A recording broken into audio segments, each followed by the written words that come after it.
예, 다음으로 저희 퀵커플러 쪽 설명드리겠습니다. 기존에 이제 퀵커플러가 보시면 보호는 잘 돼 있어서 퀵커플러 자체에 대한 고객분들의 의견은 경쟁사보다 조금 더 튼튼하다 이런 얘기를 많이 하셨는데, 이게 퀵커플러를 연결하는 과정에서 보시면 요 밑에 지금 블럭이 있습니다. 이런 블럭들 때문에 연결하다가 손에 다친다 이제 이런 고객분들 의견이 있으셔가지고, 그래서 이 블럭 자체를 기존에는 암 측면에 많이 붙어 있었거든요. 그래서 이 부분들을 개선하기 위해서 암에서 조금 더 바깥쪽으로 띄어냈습니다. 그래서 장착하실 때 손이 다치거나 이런 일이 없게끔 그렇게 개선을 하였습니다. 예, 다음으로 연료주입 펌프 호스의 레이아웃이 변경되었습니다. 한번 보시겠습니다.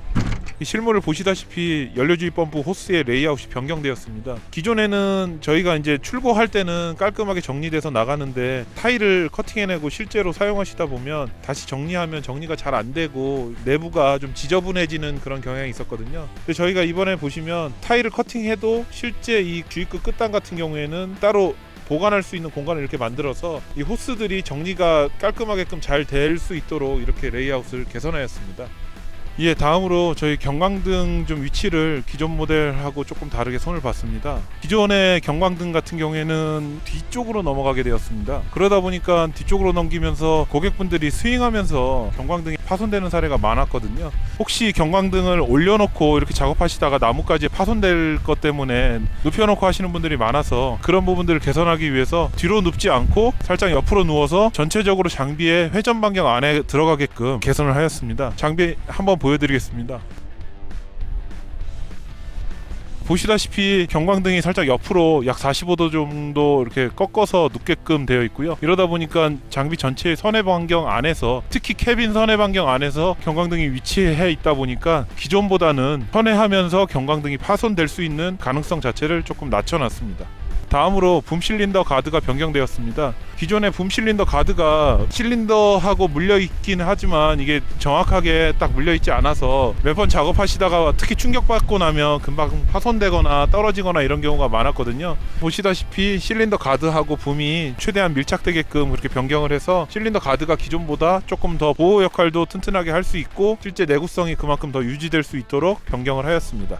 다음으로 캐빈 마운트에 대한 변경 사항을 말씀드리도록 하겠습니다. 기존에 저희가 작년에 HX60AMT 출시하면서 고객분들한테 여러 가지 불만 사항 이런 것들을 들었을 때, 초기에 저희가 가장 좀 심각하게 받아들였던 것 중에 하나가 캐빈 떨림이었습니다. 그래서 이런 부분들을 개선하기 위해서 올해 나온 21년식 모델 같은 경우에는 캐빈 마운트의 경도를 기존 모델보다 약 25% 더 단단하게 만들어서 캐빈 자체가 흔들리는 가능성을 기존 모델보다 조금 더 낮춰놨습니다. 캐빈의 떨림 또는 실내에서의 콘솔 RCV 쪽 떨림, 이런 부분들을 기존 모델보다 더 많이 개선을 하였습니다.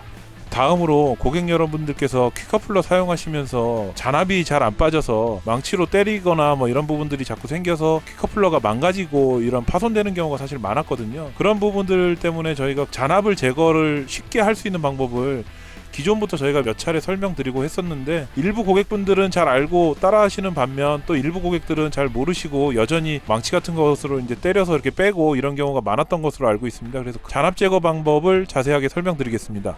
예, 먼저 장비 가동이 다 끝난 상태에서 시동을 완전히 정지해 주신 다음에요. 그 다음에 키 온, 키를 1단에 놔주시고요. 안전 레버를 올려주십시오.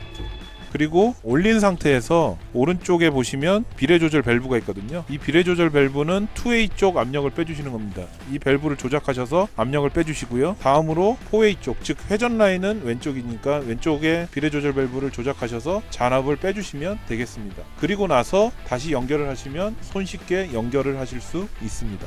네, 다음으로 메인 스위치 조작하실 때 보면 내구적으로 좀 문제가 있었던 것이 있어서 내구성을 개선하였습니다.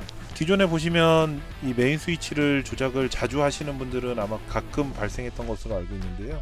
이 볼트가 좀 풀리는 현상들이 있었습니다. 그래서 이번에는 이 메인 스위치 전체적인 뭉치를 내구성을 개선을 해서 고객분들이 메인 스위치 조작을 이렇게 하셔도 크게 장비상의 문제가 발생하지 않는 것으로 내구성을 충분히 개선을 하였습니다.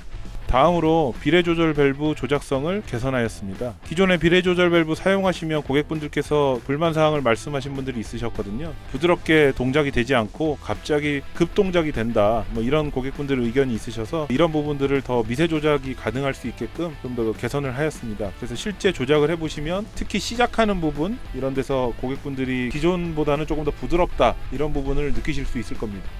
다음으로 콘솔을 보시면 과거에는 높이 조절 레버가 오른쪽에만 있었거든요. 그러다 보니까 고객분들이 이렇게 사용하시다 보면 특히 왼쪽은 이게 오르락내리락 할 수 있는 콘솔이다 보니까 시간이 지나서 사용하다 보면 오른쪽 왼쪽 높이가 안 맞다, 이런 고객분들 의견이 좀 있으셔가지고 콘솔 높이 조절 레버를 왼쪽에도 추가를 하였습니다. 고객분들이 사용하시면서 높낮이를 자유롭게 조절하실 수 있으니까 내 몸에 맞는 위치를 잡아놓고 작업하시면 조금 더 편할 것으로 기대하고 있습니다.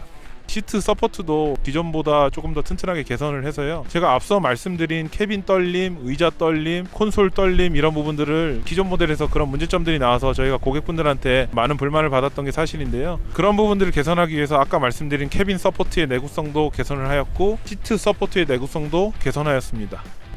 영상 잘 보셨습니까? 오늘 21년도에 새롭게 변경된 사항들을 고객 여러분들한테 설명드렸습니다. 제가 마지막으로 한 가지 설명을 안 드린 것이 있는데요, 곧 무더운 여름이 다가오지 않겠습니까? 고객분들이 실내에서 많이 힘들어하시고 고생하시는 거 저희가 다 알고 있어서 그런 부분들을 또 개선할 수 있게끔 추가적으로 한 가지 더 아이템을 준비했습니다. 그 부분은 저희가 실물로서 고객분들한테 다시 한번 보여드리도록 하겠습니다.